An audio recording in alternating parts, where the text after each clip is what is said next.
சென்னையில் வெள்ள பாதிப்பு ஏற்பட்டால் மக்களை தங்க வைப்பதற்கு வசதியாக முகாம்கள் திறக்கப்பட்டுள்ளதாகவும் மாநகராட்சி ஆணையாளர் சந்திரமோகன் தெரிவித்துள்ளார்.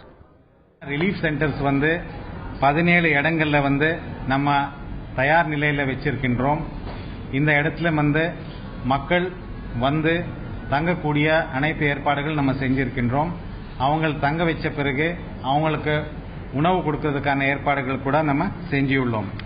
இது இல்லாமல் மெட்ரோ வாட்டர் சார்பாக சூப்பர் சக்கர்ஸ், டீசல்டிங் மெஷின்ஸ், சுவர் லாரிஸ் எல்லாமே டிப்ளாய் பண்ணிட்டு மாநகராட்சியின் சார்பாக 112 பம்ப் செட்ஸ் பயன்படுத்தி ஸ்டாக்னேஷன் வாட்டர் இருக்கிற இடங்கள் எல்லாமே தண்ணீரை வெளியேற்ற வேலைகள் இப்போ நடைபெற்று வருகின்றன.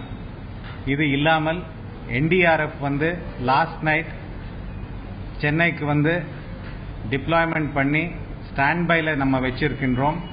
SDRF கூட ஸ்டாண்ட் பைல இருக்காங்க.